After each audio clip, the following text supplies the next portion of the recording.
एक बार की बात है जब भगवान विष्णु और नारद मुनि जी एक गहन चर्चा में लीन थे। नारद मुनि, जिनकी भक्ति और ज्ञान की कोई सीमा नहीं थी, ने भगवान विष्णु से जिज्ञासा से पूछा, हे भगवान, इस समय आपके प्रिय भक्त कौन है?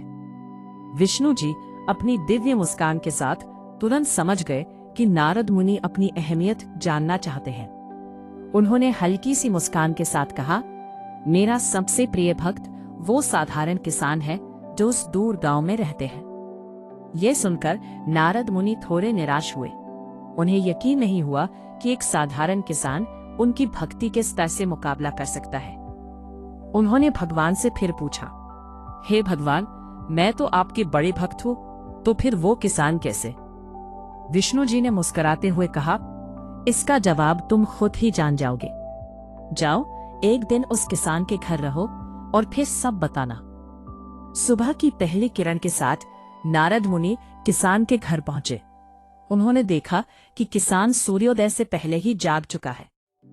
उसने अपने जानवरों को चारा दिया, फिर उसने अपने हाथ मुंह धोकर भगवान का नाम लिया और रूखी सूखी रोटी खाकर खेतों की ओर चल पड़ा।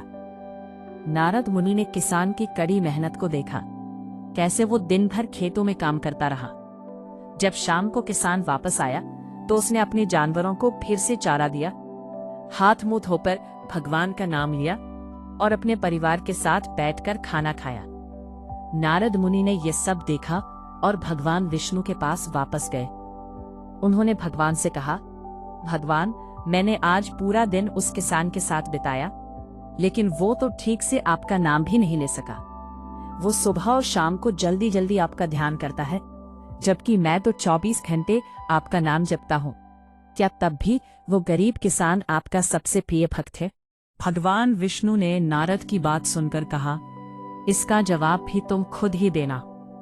उन्होंने नारद मुनि को एक कलश अमृत से भरा दिया और कहा, इस कलश को लेकर तुम तीनों लोकों की परिक्रमा करो, लेकिन ध्यान रहे, अगर एक बूंद भी अमृत गिर गई तो तुम्हारी सारी भक्ति और पुण्य नष्ट हो जाएंगे।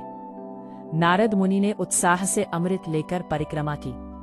जब वो वापस लौटे तो गर्व से बोले, भगवान, मैंने एक बूंद भी अमृत नहीं गिरने दिया। भगवान ने मुस्कुराते हुए पूछा, और इस दौरान तुमने मेरा नाम कितनी बार लिया? नारद मुनि ने कहा, हे भगवान, मेरा ध्यान तो पूरी तरह इस अमृत पर था, इसलिए तुम्हारे नाम का स्मरण नहीं कर सका। भगवान विष्णु ने कहा, देखो नारद, वो किसान अपने कर्म करते हुए भी नियमित रूप से मेरा स्मरण करता है। जो अपने कर्म करते हुए भी मेरा जाप करे, वही मेरा सबसे प्रिय भक्त है। तुम तो सारा दिन बैठे रहते हो, और जब तुम्हें कर्म दिया गया तब तुम्हारे पास मेरे लिए समय ही नहीं था। नारद मुनि ने सब कुछ समझ लिया। उन्होंने भगवान के चरणों को पकड़ा और कहा, हे भगवान, आपने मेरा अहंकार तोड़ दिया, आप धन्य हैं। इस घटना ने नारद मुनि को सिखाया कि सच्ची भक्ति केवल नाम जपने में नहीं, बल्कि अपने कर्मों में भी होती है।